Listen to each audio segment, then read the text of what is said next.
Disitulah saya memohon kepada Allah, ya Allah, saya sudah tak akan bisa menatap ayah saya lagi. Saya tak bisa berbakti lagi dalam hidupnya. Maka mohon ya Allah, ganti bakti saya ni dengan menghafazkan Quran, dan jadikan setiap huruf dari Al-Quran yang saya hafazkan ni mengalir pahala untuk ayah saya.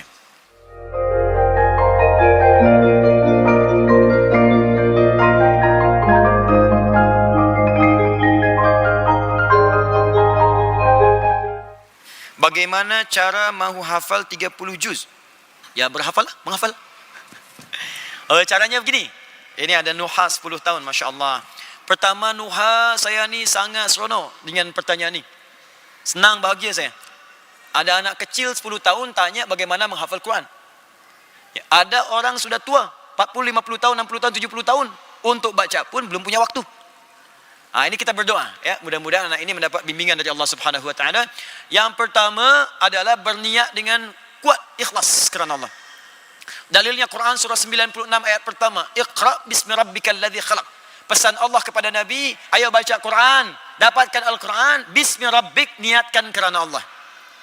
Nuha ni mula belajar nanti insya-Allah, niatkan kerana Allah, bismillah.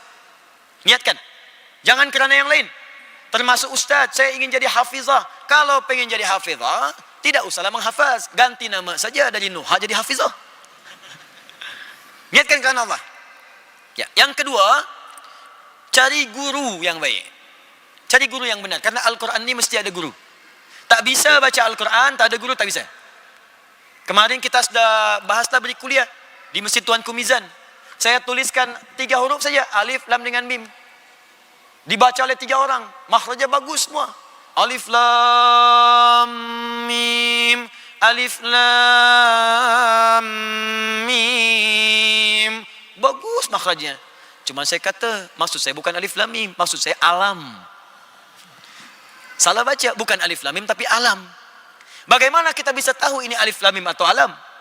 Bagaimana kita bisa tahu ini majra atau majre? Bagaimana kita bisa tahu ini ana dibaca pendek atau ana dibaca panjang? Bagaimana kita bisa tahu alaihi atau alaihu? Mesti ada guru yang mengajarkan kita. Cari guru. Ustaz, kami nak temukan guru, sulitlah. Cari murattal. Sekarang banyak YouTube. Daripada tengok yang sia-sia, tak ada maknanya, tak ada guna, carilah yang baik-baik. Al-Quran banyak sekarang. Ada Syekh Al-Khusari. Itu baik tu. Ya, bermula dari Syekh Al-Khusari. Itu Syekhul Quran. Ingin cepat sikit, Syekh Abdul Rahman As-Sudais. Atau Syekh misalnya Suraim. Itu suara kalau ada rendah dikit. Syekh Mishair Rashid misalnya, boleh lah. Sila. Pilih syekh-syekh yang baik. Lihat bacaannya, ikuti. Lalu nanti ikut tahsin dengan guru-guru yang ada. 3, cari mushaf. Mushaf Uthmani. Tapi jangan pernah bertukar-tukar mushaf. Satu mushaf tu saja. Satu saja. Ya. Yang sudah dapat At-Taisir kemarin, ya silakan gunakan itu. Satu saja. Usahakan yang susunannya itu menggunakan Uthmani, satu halaman 15 baris. Satu halaman 15 baris. Kecuali yang pertama, halaman pertama Al-Baqarah 1 sampai 5.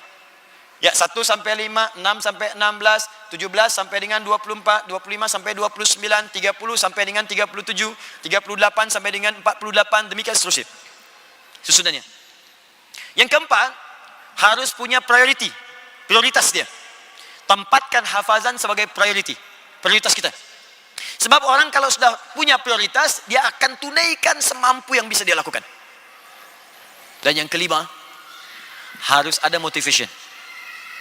Hadirkan motivation terbaik untuk bisa menghafaz Quran dengan baik. Saya dulu motivasi terbaiknya adalah untuk bisa berkhidmat kepada ayahanda almarhum. Saya, alhamdulillah, Allah titipkan ayah yang menurut saya baik. Dari kecil beliau mengajar di desa kami, di kampung itu, di musalla kecil. Saya selalu menyertai itu. Jadi beliau mengajar, saya tertidur di sampingnya. Sekarang kami terbaliklah. Saya mengajar, beliau tertidur untuk selamanya. Kalau selesai beliau mengajar, beliau gendong saya pulang. Kadang saya sengaja, saya pura-pura tidur. Saya ingin tahu apakah ayah saya akan menggendong saya. Ternyata masih digendong pula. Dan tertawa. Saya nak tidur, ya beliau menggoda, berikan canda kepada saya. Supaya terasa bahagianya. Tanpa saya sedari, saya mau masuk pesantren, mau belajar. Beliau divonis sakit, sudah ada komplikasi di tubuhnya, tak bisa mengantar. Saya dipeluk dengan erat, minta maaf kepada saya kerana tak mampu mengantar ke pondok. Ya, beliau menangis saya itu. Saya belum fahamlah, saya itu masih kecil. Saya berangkat kemudian ke pondok. 2 pekan, ada maklumat, saya dipanggil nama saya. Kakak saya sedang menunggu.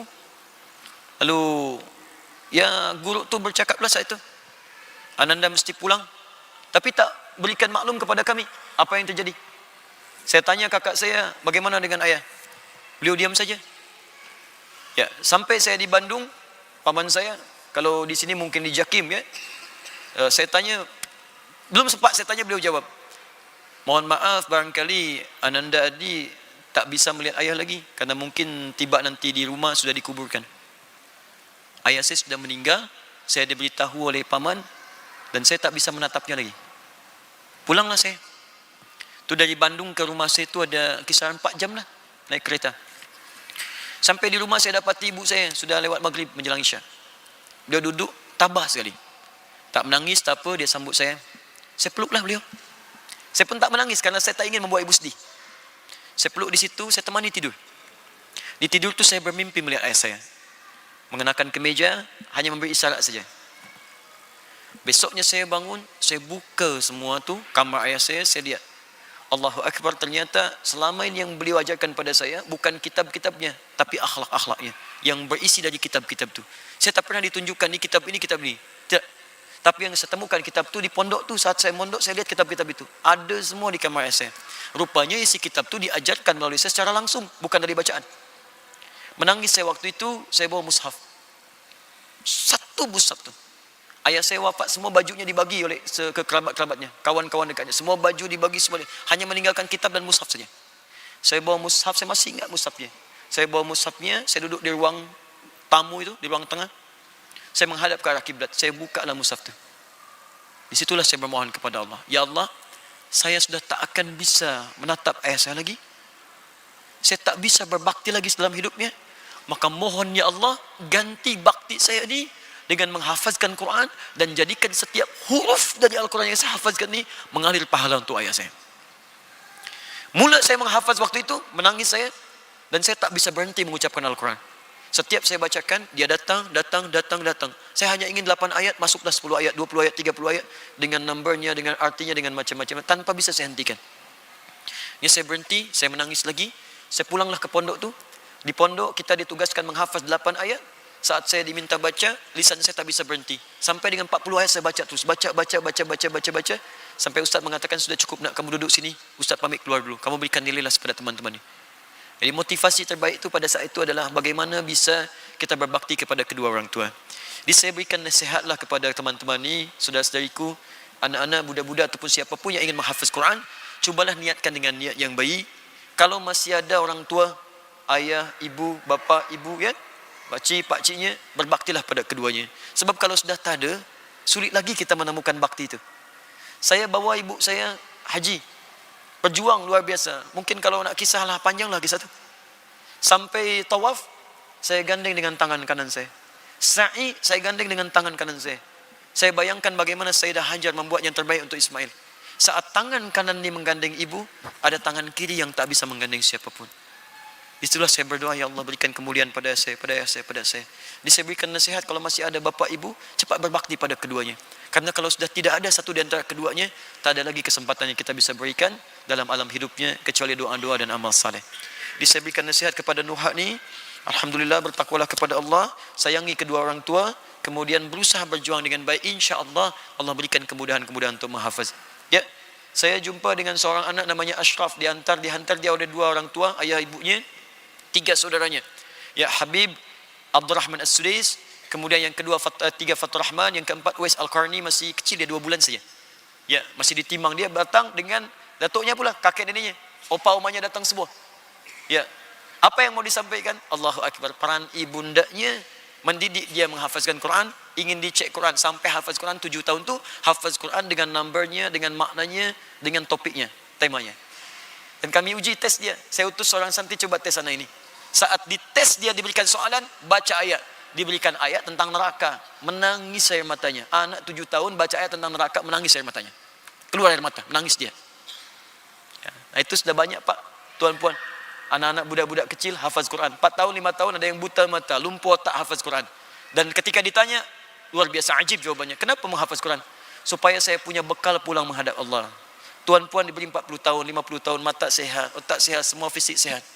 Tapi belum punya waktu hanya sekedar untuk membaca. Apa tak malu menghadap Allah nanti saat kita berpulang?